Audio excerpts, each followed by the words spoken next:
కేంద్ర మంత్రి కిషన్ రెడ్డి ప్రతి ఏటా నిర్వహించే హెల్తీ బేబీ షోను ఈసారి ముషీరాబాద్లో చేపట్టారు. ముషీరాబాద్లోని కిషన్ కన్వెన్షన్ హాల్లో నిర్వహించిన ఈ షోకు పసిపిల్లలతో తల్లులు పెద్ద ఎత్తున తరలివచ్చారు. ప్రతి ఒక్కరిని కిషన్ రెడ్డి పలకరిస్తూ ఆప్యాయంగా మాట్లాడారు. పిల్లలకు పౌష్టికాహారం ఎంత అవసరమో ఈ కార్యక్రమం ద్వారా గత కొన్నేళ్లుగా కిషన్ రెడ్డి ప్రచారం చేపడుతున్నారు. హెల్తీ బేబీ షోకి విశేష స్పందన లభిస్తుందని ఈ సందర్భంగా కిషన్ రెడ్డి పేర్కొన్నారు.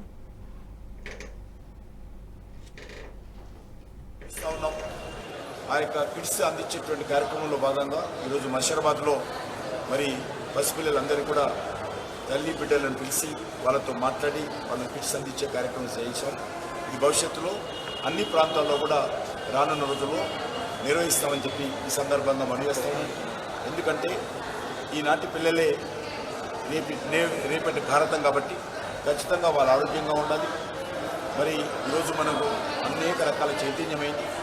ఏ ఒక్కరు కూడా తల్లి కానీ పిల్లలు కానీ పోషకాహార లోపంతో ఏ రకమైనటువంటి అనారోగ్యానికి గురి కాకుండా వాళ్ళని ఆరోగ్యంగా ఉంచుకోవాల్సినటువంటి బాధ్యత, ఆరోగ్యంగా నిర్మాణం చేయాల్సినటువంటి బాధ్యత మనమందరిపైన ఉన్నది.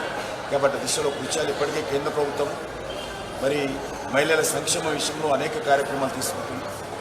ఎల్పిజి గ్యాస్ సిలిండర్స్ ప్రతి పేద కుటుంబానికి అందించే కార్యక్రమం కావచ్చు, లేక ఈరోజు ఆయుష్మాన్ భారత్ పేరుతో మరి సంవత్సరానికి 5 లక్షల రూపాయల విలువైనటువంటి ఉచిత కార్పొరేట్ వైద్యం కావచ్చు, లేక ప్రతి కుటుంబంలో టాయిలెట్ నిర్మాణం చేయలేనటువంటి కార్యక్రమం కావచ్చు. ఈ రకంగా వరుసగా అనేక కార్యక్రమాలు చేస్తూ ఉన్నాం. భవిష్యత్తులో ఇదే దిశలో నరేంద్ర మోడీ గారి నాయకత్వంలో దేశంలో అన్ని వర్గాల ప్రజలు ఆరోగ్యంగా ఉండేటువంటి కార్యక్రమాలు. ఈ వీడియో మీకు నచ్చినట్టయితే లైక్ చేయండి, 10 మందికి షేర్ చేయండి. అలాగే కామెంట్ల రూపంలో మీ అభిప్రాయాలను మాతో పంచుకోండి. Nationalist hub group of channels ను సబ్స్క్రైబ్ చేసుకుని తెలుగునాట జాతీయవాద జర్నలిజాన్ని ప్రోత్సహించండి. ఈ వీడియో కింద ఉన్న బెల్ ఐకాన్ పై క్లిక్ చేయడం మర్చిపోవద్దు.